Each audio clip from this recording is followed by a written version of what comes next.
दृश्य पाहतोय अजित पवार यांची। काही वेळापूर्वी ते देवगिरी या निवासस्थानी पोहोचलेले होते आणि सध्या देवगिरीमधून अजित पवार निघालेले आहेत आणि आता ते वर्षा निवासस्थानी जातील। वर्षा निवासस्थानी देवेंद्र फडणवीस आणि एकनाथ शिंदे सध्या आहेत आणि या बैठकीमध्ये आता अजित पवार सुद्धा पोहोचतील।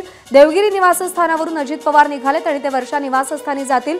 दुपारी 3 ते 3:30 दरम्यानची वेळ आहे राज्यपालांना भेटण्याची। तिकडे जाऊन हे तीनही महत्त्वाचे नेते सत्ता स्थापनेचा दावा करतील। आपल्या आमदारांच्या समर्थनाचं पत्र राज्यपालांच्या हाती सुपूर्द केलं जाईल। राज्यपाल सत्ता स्थापनेसाठी या तीनही पक्षांना निमंत्रित करतील आणि उद्या संध्याकाळी 5 वाजता आझाद मैदानावरती महायुतीचा शपथविधी सोहळा होईल, जिथे देवेंद्र फडणवीस हे मुख्यमंत्री म्हणून शपथ घेतील। अजित पवार देवगिरी बंगल्यावरून निघालेले आहेत आणि आता वर्षा निवासस्थानी ते जातील। 2 वाजता ही बैठक आयोजित करण्यात आलेली होती। देवेंद्र फडणवीस वर्षा निवासस्थानी पोहोचलेले आहेत। एकनाथ शिंदे तिथे आहेत। सत्ता स्थापनेचा दावा, खाते वाटप, मंत्रिमंडळ यासोबतच उद्याचा शपथविधी या संदर्भात या बैठकीत चर्चा होण्याची शक्यता आहे। सगळ्यात महत्त्वाचा प्रश्न म्हणजे एकनाथ शिंदे या नव्या सरकारमध्ये कोणत्या भूमिकेत दिसणार, उपमुख्यमंत्री पद ते स्वीकारणार का? अमेय राणे आपले प्रतिनिधी सध्या आपल्या सोबत आहेत। अमेय, देवेंद्र फडणवीस वर्षावर पोहोचलेले आहेत तर अजित पवार देवगिरीवरून निघालेत, काय घडतंय, काय अपडेट्स?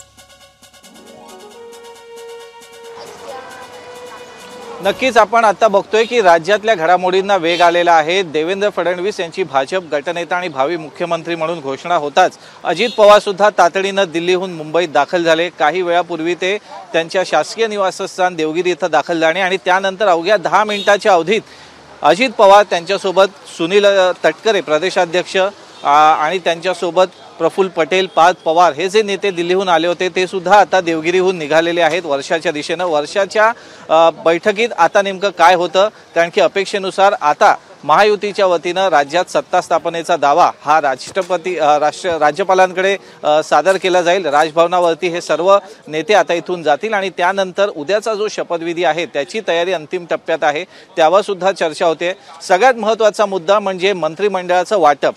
उद्याच्या मंत्रिमंडळाच्या वाटपाबाबत किंवा उद्याच्या शपथविधीत नेमके कोण आणि किती मंत्री शपथ घेणार हे अजूनही गुलदस्त्यात आहे, कारण की याबाबत निश्चित माहिती अजून कुठेही समोर आलेली नाहीये। त्यामुळे अपेक्षा अशी आहे की उद्या केवळ मुख्यमंत्री आणि त्यांच्यासोबत 2 उपमुख्यमंत्री शपथ घेतील अशी सध्याची माहिती आहे, कारण की मंत्रिमंडळात कुणाचा समावेश करायचा कुणाचा नाही यावर अजूनही एकमत होत नाहीये। आपण पाहिलं की राज्यात इतक्या मोठ्या घडामोडी असताना अजित पवार चर्चा होते का मंत्रिमंडळात कुणाची वर्णी लावायची या संदर्भात काही निकष आजच्या बैठकीमध्ये ठरतात का याची उत्सुकता आहे। अमेय, अपडेट जाणून घेत राहू। सध्या धन्यवाद। एबीपी माझा, उघडा डोळे बघा नीट।